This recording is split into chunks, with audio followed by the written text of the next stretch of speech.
For most of my life, I believed politics was fake and voting didn't matter. What changed my mind ended up costing me friendships and completely reshaping how I see the world. Hello everyone, I'm Sharron Denice, and today I want to share how I went from being what I call a political atheist to someone who actually cares about politics. Today I want to share something personal with you because this is the story of how I went from what I call a political atheist to someone who actually cares about politics. When I say political atheist, I mean that I simply did not believe in the system. I did not believe voting mattered.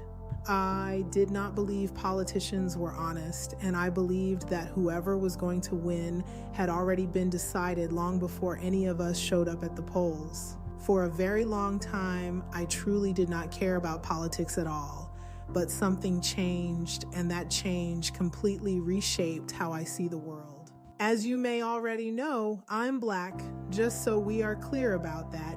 In the community where I grew up, being a Democrat was simply the default political identity. It was not something we researched, it was not something we questioned, and it certainly was not something we debated. It was simply what we were. There was no deep dive into the history of the Democratic Party, and there was no real analysis of policies because the political identity itself was inherited rather than examined. I remember politicians visiting our church when I was young, shaking hands with everyone, speaking to the congregation, and encouraging people to vote for them. I also remember going to the polls with my grandmother and watching people essentially guide her through how to vote. Looking back now, I realize that there was very little discussion about actual ideas or policies because what really existed was loyalty. At the same time, we instinctively believed Republicans were greedy, money-hungry, and indifferent toward ordinary people. And that belief was simply part of the culture surrounding us. So when I first started voting, I voted the way I was expected to vote, blue, every time. The moment that really shifted my mindset happened during the re-election campaign of George W. Bush after 9/11. At that time, nearly everyone I spoke to believed he would lose the election. People were angry about the war in Iraq and frustrated about the claims regarding weapons of mass destruction that never materialized. White people I talked to felt that way, Black people felt that way, and it seemed like everyone around me believed Bush was going to lose. Then he won, and I remember thinking to myself that the system must be rigged. That moment planted a seed in my mind that voting did not actually matter and that the outcome had already been decided somewhere behind the scenes. So I stopped caring. I watched presidents come and go without participating. And I did not even vote for Barack Obama, not because I disliked him, but because I simply believed the process itself did not matter. If the system was already predetermined, then why participate? That mindset stayed with me for years. When Donald Trump entered the political scene, I initially ignored him just like I had ignored everything else. But Trump has a way of forcing people to pay attention to him. Even if you do not care about politics, he somehow ends up in your awareness. Little things he said and did during his first term stayed in the back of my mind, even though I was not deeply invested in the political conversation. Then the George Floyd incident happened. At the time, I was working for a very liberal organization, and while I cannot say which organization, it was due to a non-disclosure agreement, I can say that the environment was extremely far left. When the video of George Floyd circulated, the reaction was intense and emotional, and people were devastated and angry, and honestly, so was I. The video clip looked horrific, and anyone watching that short clip would have the same emotional reaction. But something unexpected happened during that time. I admitted to my coworkers that I had not been voting. They absolutely lost their minds. To them, not voting was essentially the same as voting for Trump, and they pressured me relentlessly while telling me that I had a moral obligation to vote. Eventually, I began feeling extremely guilty, not because I had suddenly become politically invested, but because I felt like I was letting people down.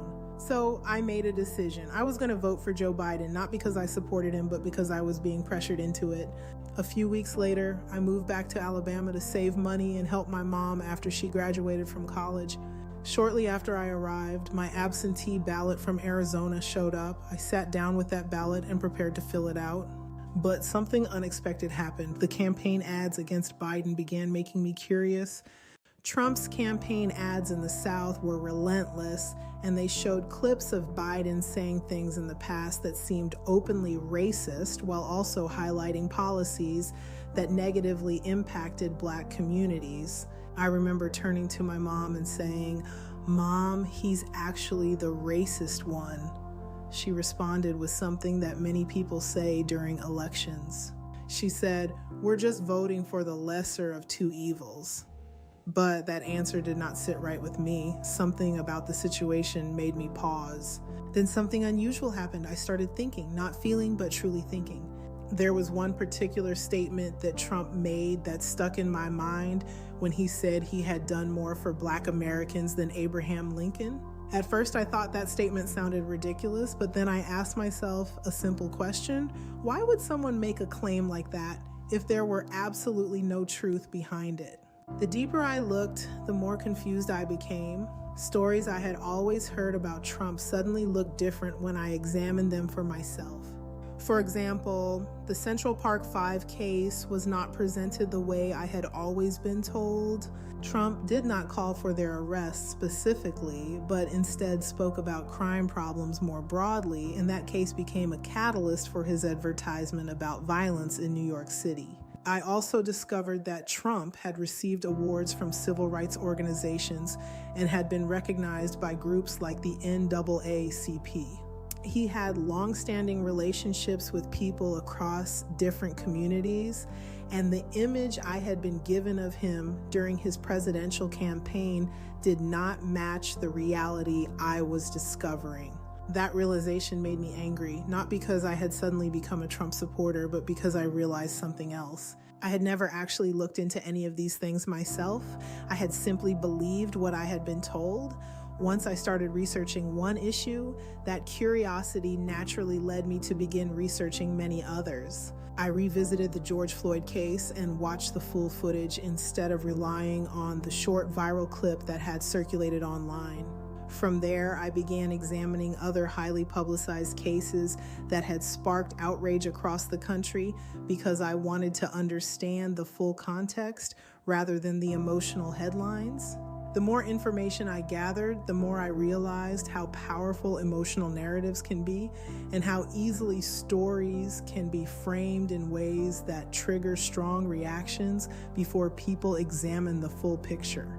As I continued looking deeper, I began recognizing patterns in how certain stories were presented and how quickly emotions could be mobilized to influence political behavior. From that moment forward, I made a promise to myself. I would never again accept information at face value without examining it carefully for myself. My political awakening came with consequences. As my views began to change, some of my relationships began changing as well. I lost friendships with people who could not accept that I was thinking differently, and some relationships with family members became strained because my perspective no longer matched what they expected from me. People said cruel and deeply hurtful things simply because my opinions were no longer identical to theirs. Although those moments were painful, they strengthened my commitment to thinking independently because I realized that personal integrity sometimes requires standing alone. Today, I am a registered independent because I no longer feel comfortable placing blind loyalty in any political party. I believe that both liberalism and conservatism represent important perspectives that can balance each other when both are functioning in good faith. However, modern politics often feels less like thoughtful debate and more like tribal loyalty. For me, the guiding principle is simple: common sense. I try to approach every issue by applying logic first so I can understand the facts clearly, and then I allow emotion to help determine how those facts should be applied in a humane way. My journey into politics also reshaped how I think about personal responsibility and personal safety. One of the biggest changes involved my belief in the right to self-defense. That belief came from a personal experience where I unknowingly placed myself in a dangerous situation and realized how vulnerable I truly was. After that moment, I decided I would never allow myself to be defenseless again. Now I exercise my Second Amendment rights responsibly and take personal safety far more seriously than I once did. Interestingly, this journey into politics feels aligned with my broader purpose. Through Bagua character mapping and the teachings within the Progressive Love Academy, my archetype is known as the negotiator, soldier, mind, spirit, body. Negotiators often find themselves navigating between opposing viewpoints in order to reach practical solutions, and that description fits my path surprisingly well. I am not loyal to any political party. I am loyal to truth, logic, and common sense. I listen to both sides and then I form my own conclusions based on information that can withstand serious scrutiny. These days, I have even begun considering the possibility of running for city council someday because I believe communities benefit from leaders who think independently rather than blindly following party lines. Whether people love me or hate me for my views does not really matter. This journey has taught me that personal conviction matters more than public approval. For better or worse, I believe I am exactly where I am supposed to be. Thank you for listening, and until next time, travel well.